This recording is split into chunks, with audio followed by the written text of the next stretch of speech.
ahead and grab those pens and papers, because can you really make money from being like just braiding hair? I have my notes right here. I'll tell y'all a little story. When I was a hair braider, I had my own like suite. One lady came up to me. She was like, "Oh, what are you doing here?" And I was like, "I'm a braider." And she was a hairstylist. Hairstylist, braider, a little different, right? So she sees a few people a day. You know, she does blowouts. She might do like trims. A hair braider, I might see 1 to 2 people a day. She asked me, "Can you really make money from being like just braiding hair?" And it's just like, yeah, that's why I'm able to afford my own suite, just like you.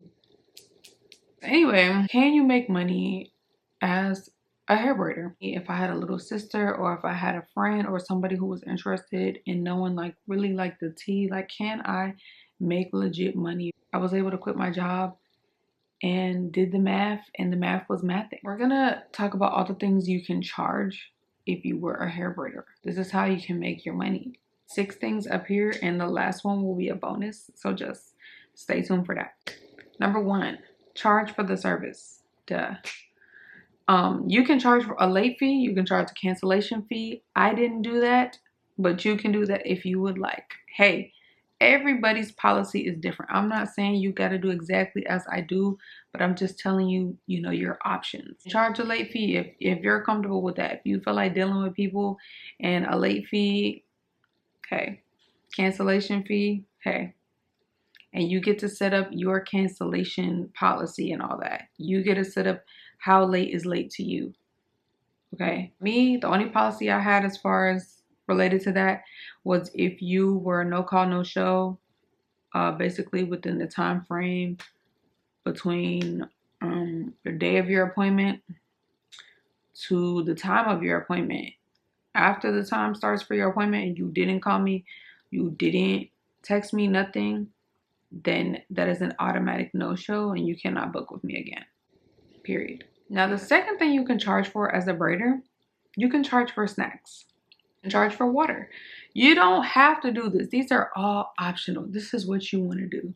That's the benefit of being your own professional boss. You get to make the rules. You can charge for snacks, you can charge for water, or you can include that price in the service. Just an option. You don't have to. There are braiders that do that. They charge already in the service, already have the amount in there. So when the person comes, it's like, all right, you're already set. Like, you can get whatever snack and drink you want because you've already charged it. And you can buy things in bulk at Kroger, grocery stores, Costco, Sam's Club. Once you buy it in bulk, you're able to make a profit off of it. If you buy a box of like 20, I don't even know how many chips come in like a box. You could buy like a box for like $11, probably like get 20 chips out of there. You sell those bags of chips for $1 and there's 20, you're obviously gonna get $20 back, but you spent 11 on the box. You're gonna make a profit. It's not a big profit, but I'm just saying, have it as free. That's what I used to do. That was just my preference. Okay, another way you can make money is by selling items. What items would you sell as a braider? Whole bunch of different items. You can sell edge brushes.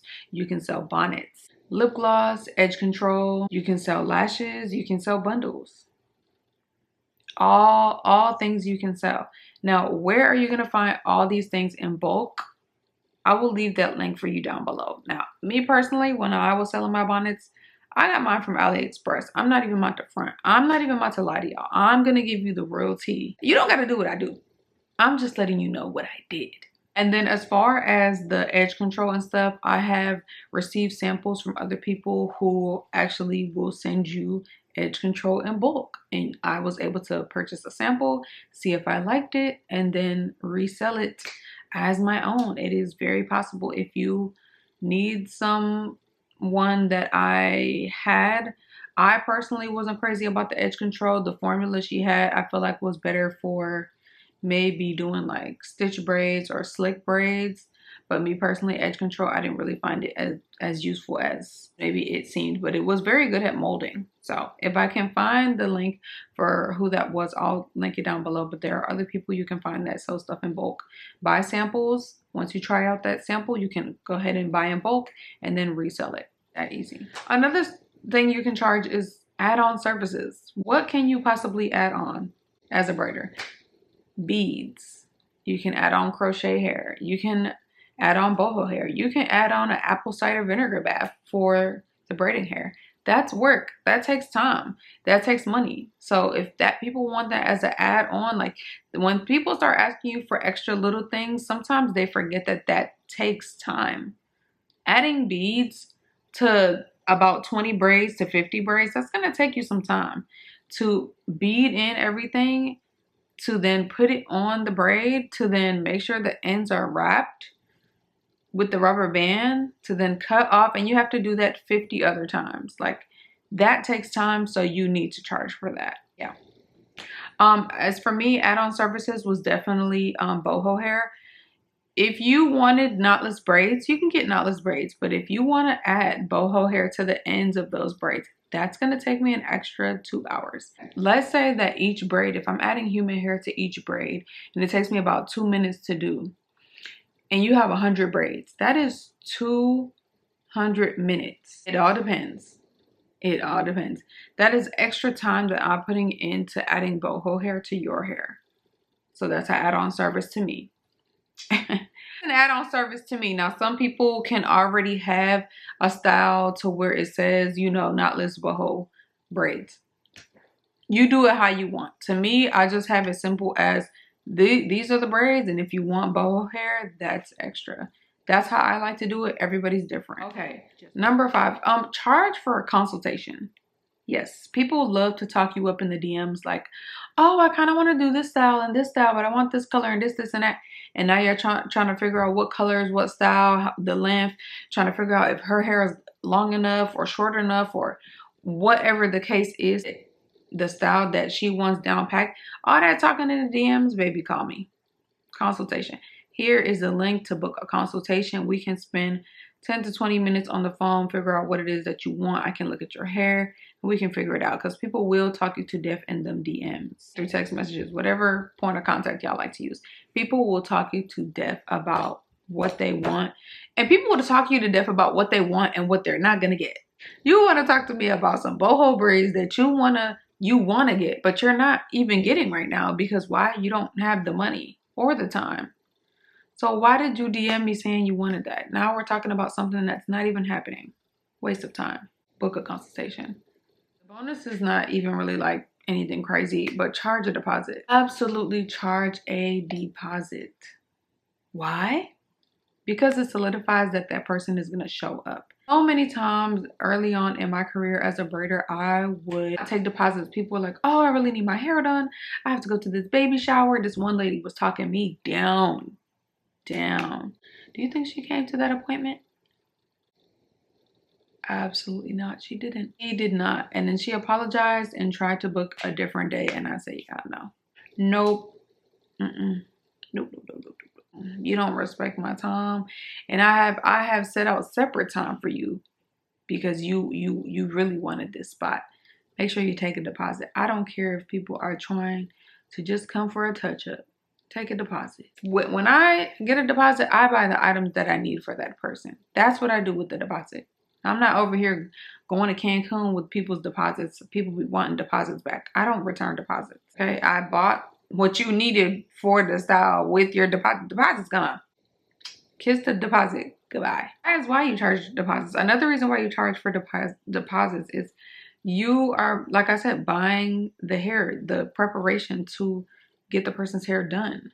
The way I see it is, if I have a deposit and I go to buy your hair, I'm already have the hair and everything set up because I'm the one who purchased it. I'm going to have the correct hair, because another thing people like to do is, if you let people buy their own hair, they like to just buy whatever they want. I don't know what that's about. People like to buy whatever they want. You send them a specific picture and you tell them the exact pack, and they will go on and buy some BS, excuse me. Oh, I saw this in the store and I thought it would be really cute. I didn't ask you to buy that. That's happened to me before, and my fingers were on fire because she bought some crap. Some cheap hair. My fingers were burning from the fibers of me braiding so fast, the hair couldn't keep up. Absolutely not. That's why I take deposits personally. Now, do you add the deposit into the style and the service? That is up to you. As a braider, I'm gonna tell you the truth. There's a price for the service and there's a price for the deposit. But most of the time, when a braider puts the price of the service on the site, the deposit is already included in the price because I've already allotted for that amount of money.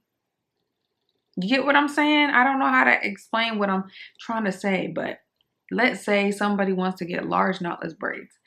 I say on my site, the large knotless braids are $200. They come in, they book their thing, and they give me a deposit of $40. I am now in return going to receive what, $160? Yes, I think $160 is what large knotless braids are worth. So is the deposit already included in the style? Kind of, sort of. Depends who we talking to. Yeah, that's how I like to run it, okay? But yeah, that is everything I have for now of how you can make money as a braider. All these things. So yes, as a braider, you can make money. Now, the next video I'm going to do is be talking about the pros and cons of being a braider. Y'all might need to stick around for that because the pros and cons of being a braider, baby, it's not for the weak. I'll say that. But I love y'all so much. Thank y'all for watching. Make sure you like this video. I hope I've helped somebody out there. And from me to you, hey up. If you're trying to be a braider in 2025, like this video. Okay? I love you. And I'll see y'all in the next one.